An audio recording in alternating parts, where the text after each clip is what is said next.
안녕하십니까. 2022년 7월 14일 최병호의 팩트 시작하겠습니다. 이재명의 성남시, 늘 관심의 대상이고, 그리고 수사의 대상이기도 하죠. 그래서 성남시에서 과연 이재명 시장 당시에 어떤 일이 있었는가, 이런 것들은 항상 우리의 주목 대상이 됩니다. 근데 성남시 인수위원 있죠?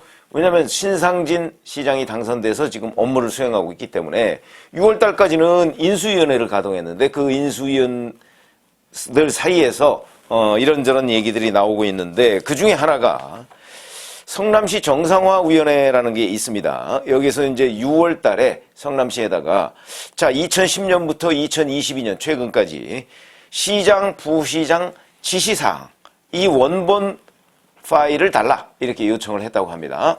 2010년이면 이재명 성남시장이 첫 번째 당선됐던 때입니다.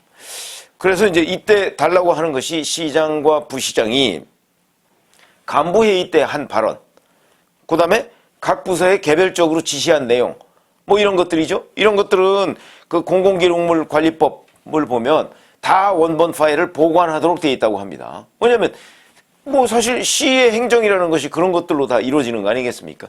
그런데 그게 없다. 성남시가 낸 거는 2010년부터 13년, 그리고 2016년부터 22년, 요거만 제출을 했다고 합니다. 그 원본 파일만. 그럼 언제 때가 없는 거죠? 2014년과 2015년분이 없는 겁니다. 자, 그러면 2014년과 2015년에 도대체 어떤 일이 있었느냐, 성남시에서. 2014년에 이재명 성남시장이 재선을 했죠. 재선하고 나서 그 다음에 재선하고 나서 첫 해와 이듬해에 그 지시사항의 원본 파일 이게 없는 겁니다. 이 시점은 뭐냐면 우선 2014년에 왜 당시 일화 축구단이 있었죠. 일화 축구단이 성남FC로 전환됩니다. 그 시점입니다. 2014년에. 그러니까 일화 축구단을 성남시에서 인수하면서 뭔가 지시사항이나 이런 거 저런 것들이 있었겠죠. 그 부분이 사라졌고요. 왜냐하면 지금 성남FC 후원금 의혹과 관련해서 경찰의 수사가 진행 중입니다. 근데 이때 게 없어졌고 2014년 1월 달에 또 성남도시개발공사가 만들어집니다. 성남도시개발공사는 대장동 아파트를 추진하던 곳입니다. 2014년 1월 달에 만들어지고 2015년 7월 달에 보면 대장동 개발구의 민관합동 특수목적법인 있죠. 성남의 뜰이라고. 그게 이제 성남의 뜰이 화천대유 이런 회사의 그 일종의 시행사입니다. 시행사. 이 시행사를 설립하는데 이때 관련해서 이것도 틀림없이 성남의 뜰을 설립할 때 어쩌고 저쩌고 이런 그 이재명 성남시장의 지시사항이 있을 거거든요. 그게 민관합동으로 하면 안 된다, 뭘로 해야 된다, 공익관수를 어떻게 해라, 이런 것들 지시사항이 있을 텐데 그 원본이 없어졌다. 그러니까 2014년과 2015년 사이에 이런 중요한 일들이 있었고 또 하나 있었죠. 왜 부동산 개발회사 이것도 시행사입니다. 아시아 디벨로퍼라는 데가 그 한국식품연구원 부지를 사가지고 용도 변경을 해달라고 성남시에다가 요청을 하니까 성남시가 계속해서 거절을 하죠. 그러니까 2015년 1월 달에 이거 도저히 안 되겠다 그래가지고 김인섭 씨라는 사람을 영입을 합니다. 김인섭 씨는 2006년 이재명 그 지금 현재 의원이 처음으로 성남시장에 출마했을 때 그때 낙선했죠. 그때 선대 본부장을 했던 사람입니다. 그리고 2010년 선거 당시에도 뭔가 도움을 줬던 사람입니다. 그러니까 이재명 의원의 최측근 중에 한 명이다.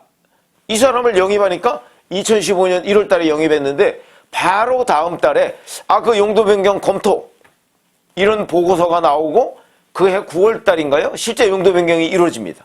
그것도 국토교통부에서는 한 2단계 정도 상향해주면 되지 않느냐. 그러니까 그걸 무려 4단계를 상향해준 그런 일들이 벌어진 게 바로 2015년이다.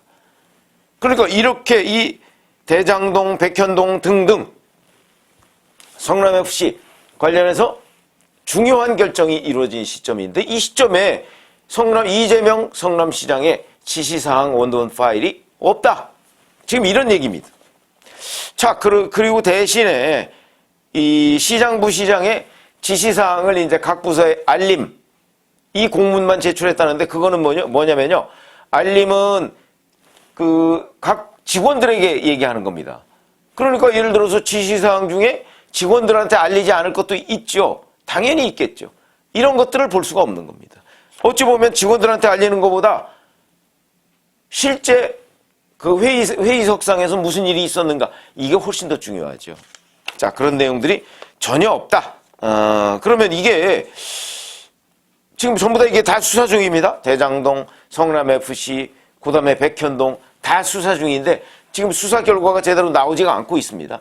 이런 거와 연관이 있나 싶은 생각이 들고, 이뿐만이 아닙니다.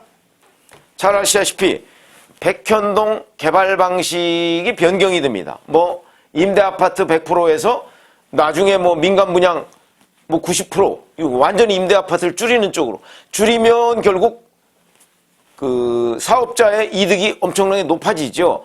이런 것들을 성남시가 결정해주는 과정, 검토보고서 뭐 이런 것들도 없다고 하죠.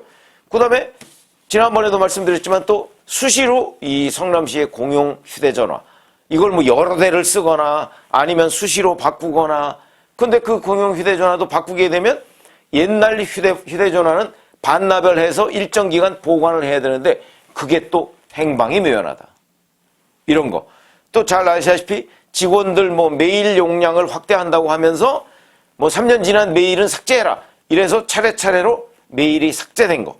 뭐 이런 것들 보면 전부 다 이 결국은 고의로 폐기한 것 아니냐. 수사 등에 대비해서. 이런 의혹이 충분히 가능하고요. 지금 이제 성남시 인수위원회가 성남시 직원들한테 물어보면 자기네들은 이 사라진 원본 파일이 사라진 사실 자체도 모르고 있었다. 그리고 당시 업무 담당자, 그 다음에 업무 담당자, 뭐 이런 것도 왜 이 문서 파일이 없어졌느냐 그러니까 잘 알지 못하더라. 이렇게 돼 있습니다. 자, 그래서 바로 이런 일 때문에 지금 이 관련한 수사들이 지지부진한가? 결국은 우리가 추정할 수 있는 거는 당시에 이재명 성남시장이 이런 일들을 벌여가면서 이건 나중에 틀림없이 수사가 들어온다. 그러니까 수사가 들어왔을 때 알지 못하도록 우리가 증거를 확실하게 정리하자. 아마 그 차원에서 이루어졌을 가능성 충분히 있다고 봅니다.